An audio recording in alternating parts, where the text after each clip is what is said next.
Welcome into episode 20 of Winnipeg Jets Weekly. I'm your host, Hrabchak. The Winnipeg Jets went 1-2 over the past week and made a few major additions on NHL trade deadline day. I'm going to break down the games. I'm going to break down the trades. Let's get into that first game, a 4-3 loss to the Seattle Kraken.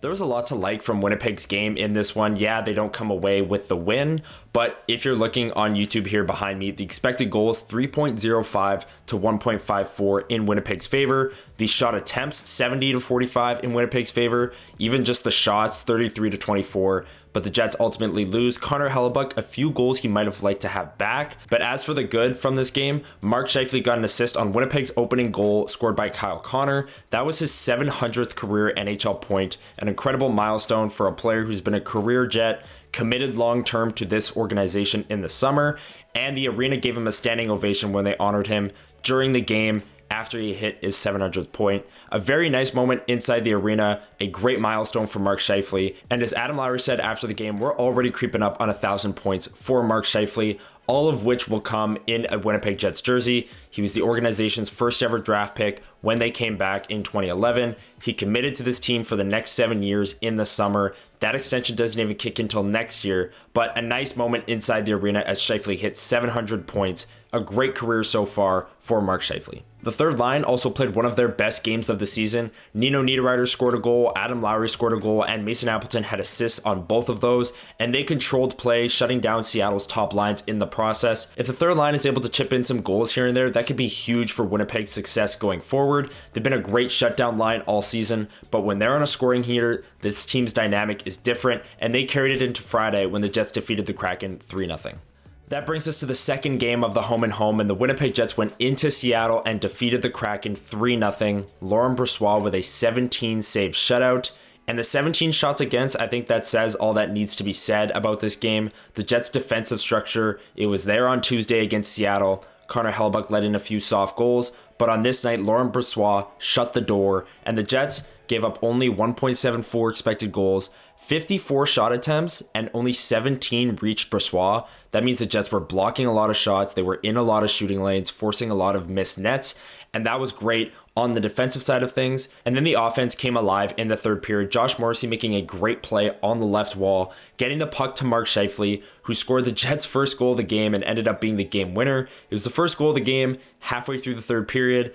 9 p.m. local start here in Winnipeg. Maybe we had lost a few people there before this game ended, but Mark Scheifele nonetheless gets the game winner halfway through the third. A few shifts later, Adam Lowry with a greasy playoff-style goal, rebound in front. He gave the Jets a 2-0 lead, and then with the net empty, Nikolai Ehlers gave the Jets their third goal of the night, and they cruised to victory off of the heels of that dominant third period on Friday night in Seattle. Between these two games against the Kraken, the Jets really dominated the analytics. They didn't get the result in one game inside Canada Life Center, but inside Climate Pledge Arena on Friday night, they absolutely got the result. It felt like only a matter of time before their offense started to score some goals, and they did just that, which makes Saturday's result all the more puzzling. The Jets going into Vancouver, Hockey Night in Canada, the two top teams in the West. You play Brossoit on the first night of the back-to-back so you can save Hellebuyck for that bigger matchup, and the Jets lay an egg and lose 5-0 to the Vancouver Canucks.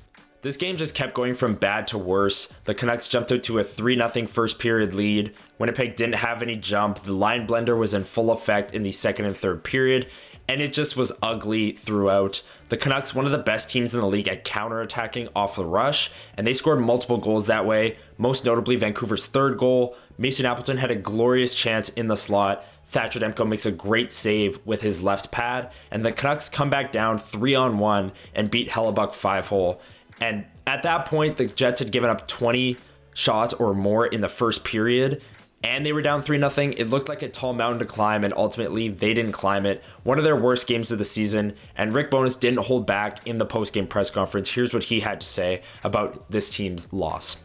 So, whatever my message was before the game was clearly wrong. So it starts with that, I guess, and then it's up.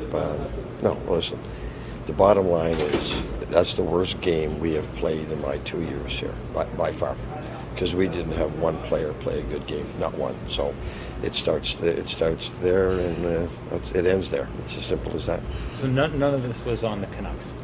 Oh, yeah, they played a great game, but it's the same team we came in here 3 weeks ago and played. So That's on us. We didn't have one player play a good game, so it starts there. And there it is, Rick Bowness, on what he called the worst game the Jets have played in the 2 years that he's been here. And honestly, I can't blame him. But luckily for fans, luckily for management, luckily for the players, they made some big additions the day before on NHL trade deadline day. Let's get into the 2 big trades the Jets made on Friday. The Winnipeg Jets swooped in Friday morning and acquired Tyler Toffoli from the New Jersey Devils in exchange for a 2025 second-round pick and a 2024 third-round pick. Right off the bat, the first thing that everyone was shocked about is that the Jets didn't have to give up their current second-round pick, which is Montreal's second-round pick that's going to be a very early second-round pick, almost like a late first-rounder, most people are saying. But you get Tyler Toffoli at that price, and his salary is 50% retained coming over, which opened the door for the Jets to make another move with New Jersey later on in the day, acquiring right-handed defenseman Colin Miller for a 2026 fourth-round pick, a good depth option that can maybe stabilize that third pairing alongside Dylan Sandberg, but ultimately good depth. We talk about it all the time that in the playoffs you need at least 7 or 8 quality defensemen. This gives the Jets another one. And as for Tyler Toffoli, we talked about it at length on our 6-hour live stream the day of the NHL trade deadline, but he is the perfect fit for Winnipeg inside that top 6. He's a right-handed shot. He's going to score a lot of goals. And for a team that struggled to finish at times this year, he's the perfect guy to come in, add some rush offense, add a finishing touch, and give the Jets some more offense in games where they maybe haven't earned it as much as before. Those 26 goals are tied for the team lead with Kyle Connor. I would imagine that Toffoli's going to be slotted right into the top 6. We're still unsure on Gabriel Vilardi's status going forward. He should resume skating this week coming up. But in the meantime, Toffoli might even be on the top line with Mark Scheifele and Kyle Connor. Again, in Vancouver, the full line blender was out, so there wasn't much to read into in terms of that. But Tyler Toffoli is going to make an instant impact. And my take the day of the trade was that he's going to score a handful of huge goals for Winnipeg down the stretch. He's a clutch playoff goal scorer. Winnipeg fans will remember well, in the COVID year, Montreal swept the Jets, and Game 4 was tied 2-2 going into overtime, and Tyler Toffoli scored for the Montreal Canadiens to advance them to the third round. And in his rookie year with the Los Angeles Kings, a decade ago in 2013-14, he won the Stanley Cup. He's a proven veteran with playoff experience. He's going to score a crap ton of goals and a crap ton of important goals for Winnipeg down the stretch. I'm running out of ways to describe how perfect this addition is, but the Jets get the number 1 player on the trade target board in Tyler Toffoli, and he actually met with the Winnipeg media that day after his trade. Here's what he had to say Friday afternoon after being traded to Winnipeg. Obviously, the fans are extremely passionate. I was telling my wife earlier how I've never played them in the playoffs, but the whiteout and all that, and definitely going to show her some of the videos. It's pretty sweet. So I think we're looking forward to it. It's going to be a lot of fun. And like I said, the team's playing really well right now. It feels like, we have all the pieces. So we'll see what happens moving forward. And like I said, I'm just going to try and come in and fit in as easy as possible and do whatever I can to help everything out here. So there it is, Tyler Toffoli sharing his excitement for the whiteout, for the playoffs that is coming up in a month. The Jets are in a great spot. They have a chance to finish as the 1 seed in the Central Division. That would be huge for their chances going forward.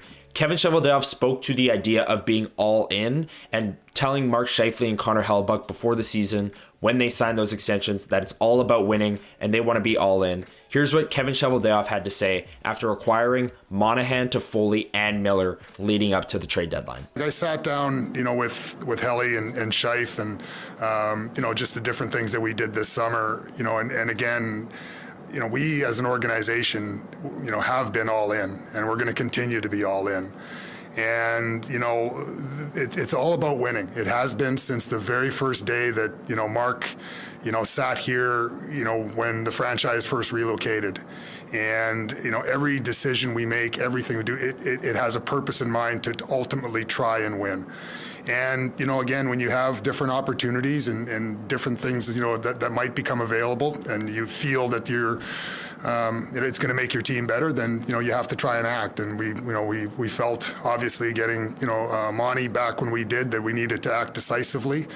And then, these opportunities, presented themselves. Obviously the deadline does become a deadline, and, that's when things do start to always heat up. And even today, you got two players. You have to do it on a day when you don't have to do anything to the rosters. It expands. So that's why trade deadlines, kind of culminate to the point here, but it's a long lead up, to the frenzied finish. So there it is, Kevin Cheveldayoff on the acquisition of Toffoli and Miller, being all in, and what he said to Scheifele and Hellebuyck before the season.